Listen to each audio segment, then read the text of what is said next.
नमूनिया के अब उसमें क्या मतलब साइन सिम्टम्स हो सकते हैं, हम किस तरह से समझेंगे ये नमूनिया है। जैसे आपका सवाल था कि जी खांसी हो रही है, खांसी होते होते नमूनिया हो गया, ये कैसे हो गया। इस तरह से होता है कि देखिए कुछ 4-5 इसके स्टेजेस होते हैं। पहले कंजेशन, एक मैं स्टेज कहता हूँ कंजेशन, तकरीबन 24 आवर्स तक कंजेशन चलती है। कंजेशन के बाद जो है वो इसका जो है रेड हेपेटाइजेशन होती है। फिर उसके बाद एक ग्रे हेपेटाइजेशन, रेड हेपेटाइजेशन। क्या होते हैं? ये होती है कि जो लंग्स होते हैं उसके अंदर जब इन्फ्लेमेशन शुरू होती है तो बहुत सारे आप देखते हैं कि जी लंग्स के अंदर इंसल्ट शुरू हो जाती है, उसके अंदर इन्फ्लेमेशन शुरू हो जाती है, ठीक है ना, बहुत सारी चीज़ें होती हैं। उसके बाद जो थर्ड जो होता है वो होता है, हम उसको ग्रे कहते हैं। अब आप पेशेंट जो है रिकवरी की तरफ जा रहा है, ठीक है ना।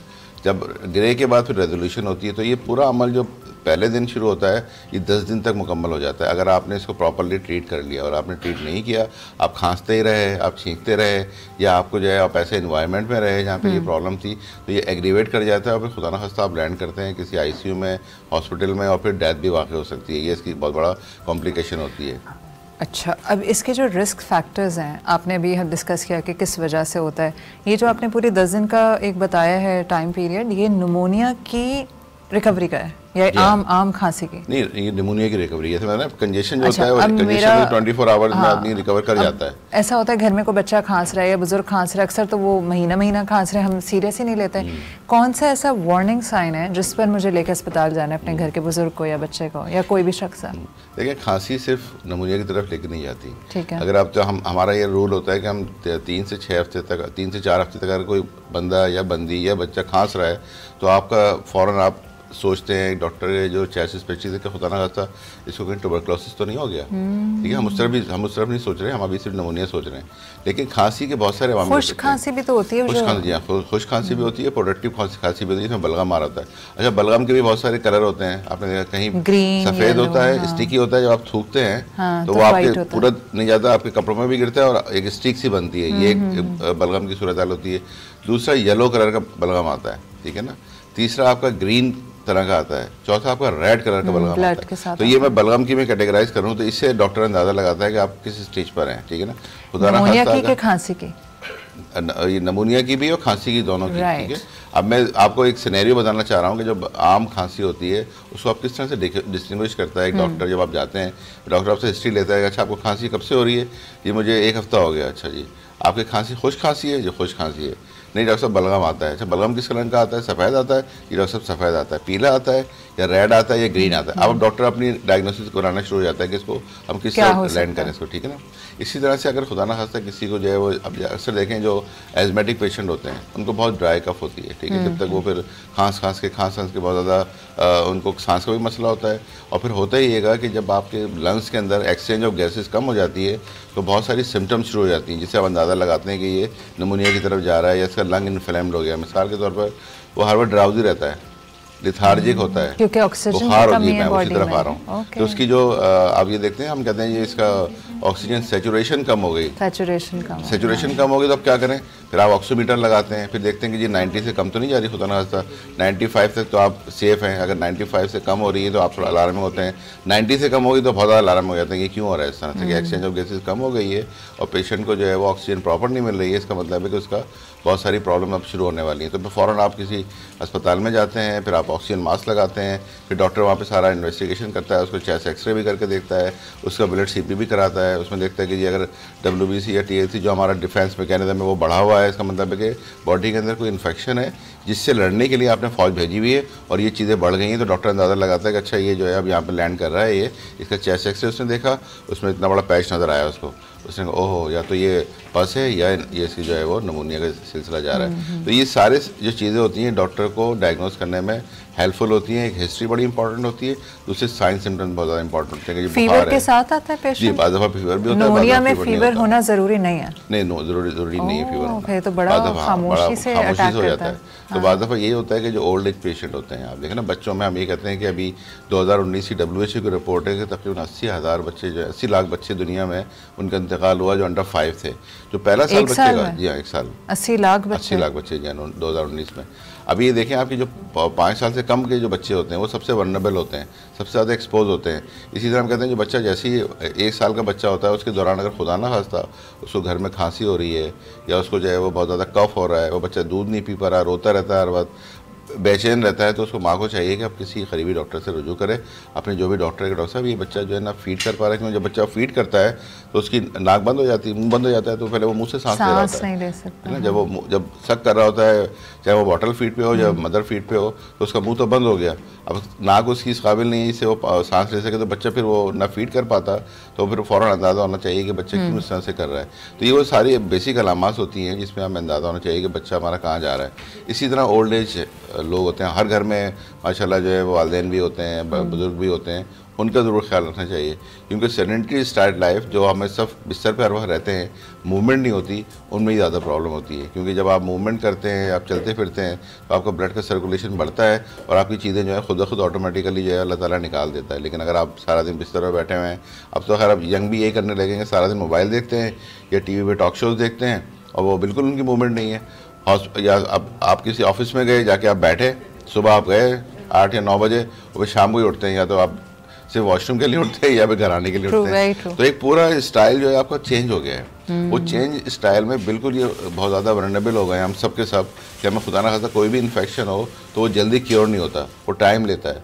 अक्सर ऑफिस में हम देखते हैं लोग खांस रहे हैं भाई साहब, हाँ डॉक्टर दवा ले रहा हूँ मैं, कफ सिरप ले लिया मैंने, कफ सिरप लेना, एंटी एलर्जी ले ली, कफ सिरप लेना तो और भी ज़हर कातिल होता है। अच्छा। हाँ डॉक्टर, हम कभी भी लोगों को कफ सिरप के लिए एडवाइस करते, उसकी वजह ही होती है उसी आपको जो कफ अल्लाह ताला का एक नेचुरल फिनोमेना है कि जो भी आपके अंदर सिक्रेशन है उसको निकालना है आपने, तो कैसे निकालेंगे आप? खांस के निकालेंगे। हाँ। तो अब आपने कफ सिरप दे दिया, वो सप्रेस हो गया, जो प्रोसेस था कफ निकालने का वो तो आपने सप्रेस कर दिया। तो एंटी एलर्जी सेफर है? एंटी एलर्जी हम देते हैं अगर उसको एलर्जिक कफ है तो, अगर एलर्जिक कफ नहीं तो खामोखा अक्सर आप देखें जो वायरल इन्फेक्शन होता है एंटीबायोटिक दिए जा रहे हैं डॉक्टर, या जो भी लोग हैं सेल्फ मेडिकेशन। इसमें सबसे बड़ा जो मसला है वो सेल्फ मेडिकेशन का है कि जहाँ कफ हुआ कोई भी सब, हाँ भाई पी रहा था, बहन पी रही थी, अम्मा पी रही थी, अब्बा पी रही थी, आप भी पी लें, कफ सिरप ले लिया, जनाब भी दवा खा रहे थे आप भी खा लें, इस तरह कभी नहीं करना चाहिए। इससे दो नुकसान होते हैं सेल्फ मेडिकेशन से, एक तो बॉडी आपकी रेजिस्टेंट हो जाती है उस दवा से जो आप इर्रेशनल ले रहे होते हैं। अगर आप इर्रेशनल कोई भी मेडिसिन लेते हैं जिसकी ज़रूरत नहीं है तो आपकी बॉडी जो है वो उससे इम्यून हो जाती है, वो रेजिस्टेंट हो जाती है। जब खुदा ना खास्ता आपको उसकी ज़रूरत पड़ेगी तो फिर वो काम नहीं करेगी। आपने मिसाल सुनी नहीं, शेर आया शेर आया शेर आया, तो जब असल में शेर आ जाता है तो आपको पता नहीं है, आप सोते रहते हैं, तो उस चीज़ से बचना चाहिए। तो इस तरह जो पेन किलर्स लोग फाँकते रहते हैं तो वो भी बहुत नुकसानदेह है। गुर्दे क्यों फेल होते हैं, आपका जिगर क्यों इन्फ्लेम्ड हो जाता है, वो इसी वजह है कि आप इतनी इरेशनल मेडिकेशन लेते हैं, क्योंकि आप डॉक्टर के साथ जाने इस्तेमाब करते हैं। आप मेडिकल स्टोर पे गए, जो नॉन टेक्निकल बंदा वहाँ खड़ा हुआ है, स्पेशली जो लोग दांतों के दर्द झेलते रहते हैं हर वक्त, वो दांतों है ना, दांतों का दर्द, कमर का दर्द, जोड़ों का दर्द, बस उनको मेडिसिन पेन किलर दे दें और खा के आराम हो जाता है। जी हाँ, तो वो ये कितना नुकसानदेह होता है। हम तो बहुत ज़्यादा डिस्करेज करते हैं कि खुदा ना खास्ता अगर आपको जिससे में दर्द हो रहा है या कुछ हो रहा है तो उसको डायग्नोस करवाएं, बजाय इसके कि आप किसी इरेशनल गए मेडिकल स्टोर पे, एक नॉन क्वालिफाइड बंदा खड़ा हुआ है, उसने आपको कहा कि मुझे जल्दी सही कर दें, उसने आपको जनाब दवा दे दी, आपने वो खा ली, अब बजाय वो फायदे का आपको और लॉस में चले गए। ये वक्ती फायदा हो जाता है लेकिन सप्रेस हो जाते हैं सिम्टम्स, सप्रेस हो जाता है। लेकिन आपकी हमें नहीं पता कि आपकी गुर्दे की क्या सूरत हाल है, ठीक है, आपने वो दवा खाई, क्योंकि हर दवा का जो भी उसका इखराज होता है वो गुर्दों के जरिए होता है, ठीक है ना, जिगर में जाती है, गुर्दों में जाती है, तो हर दवा ने पास ऑन वहीं से होकर निकलना है, ठीक है। जब हर दवा ने वहाँ से जाना है, अगर आपकी वो आपका जो वर्क स्टेशन है अगर सही नहीं है प्रॉपर, तो फिर तो आपको और नुकसान हो जाएगा ना, आप उस पर और लोड डाल रहे होंगे। तो इसलिए मैं सेल्फ मेडिकेशन के लिए सबसे मना करता हूँ कि आप सेल्फ मेडिकेशन ना करें, आप जो है प्रॉपर डॉक्टर के पास जाएं, उनसे एडवाइस लें, इन्वेस्टिगेट करवाएं, फिर दवा लें। अच्छा मुझे बताएं इसमें वैक्सीनेशन कितनी हेल्प करती है, क्या हम अपने बुजुर्गों को वैक्सीनेशन करवाएं निमोनिया की? जी बिल्कुल, अगर आपका चैनल जैसे बच्चों को तो अक्सर लोग करवाते हैं। जी बिल्कुल, एक नीमो 23 के नाम से आती है और हिप वैक्सीन भी आती है, बच्चों के लिए हिप वैक्सीन कहलाती है, जो इन्फ्लुएंजा किस एज तक करा सकते हैं? 5 साल तक जो आप कराते हैं, और जो 5 साल से ओल्डर हैं और अगर उनकी नहीं हुई भी, हम तो ये रिकमेंड करते हैं, WHO की रिकमेंडेशन है कि मोर देन 60, पाकिस्तान में क्योंकि हमारी लाइफ एक्सपेक्टेंसी 62 ईयर्स है, बाहर ममालिक में तो 80 और 90 तक चली जाती है, तो हमें पाकिस्तान के सिनेरियो में अगर लूँ तो 55 के बाद या 50 के बाद जो है वो नीमो 23 का एक शॉट ज़रूर लगवाना चाहिए। अच्छा। हाँ, जो 5 साल के नहीं होता, 5 साल को फिर दोबारा लगवाना चाहिए, खासतौर पर उन पेशेंट्स को जो घर में बुजुर्ग हैं उनको, या जो खुदा ना खास्ता डायलिसिस पे पेशेंट होते हैं, जो डायलिसिस पे पेशेंट होते हैं उनको तो नीमो 23 ज़रूर लगवानी चाहिए, क्योंकि जब भी वो डायलिसिस पे जाते हैं खुदा ना खास्ता तो उनको ये प्रॉब्लम हो सकती है कि वो नमूनिया के उनको केसेस ना हो जाएं। क्या एहतियातन भी है कोई भी शख्स लगवा? जी बिल्कुल लगवा सकता है एहतियातन, और क्योंकि हम ऐसे मुल्क में रहते हैं ना जहाँ पोल्यूशन और जी असल में देखिए 2-3 वैक्सीनेशन होती हैं जो कॉज बनती है निमोनिया के, जैसे इन्फ्लुएंजा जिसको हम कहते हैं, जिसको फ्लू कहते हैं ना उर्फ में, WHO हर साल जो है वो फ्लू की वैक्सीन का स्ट्रेन निकालती है, ठीक है, दुनिया में अभी इस साल भी निकला है, तो वो एक तो फ्लू की वैक्सीन जरूर लगवाएं। तो जो ट्रिगर पॉइंट है फ्लू और कब वो ना हो, हर शख्स लगवाना चाहिए फ्लू की वैक्सीन, खासतौर पर वो वनरेबल लोग जिनको हर साल बहुत ज़्यादा नज़ला जुकाम खांसी होता है, बुखार होता है, वो तो ज़रूरी लगवाएं।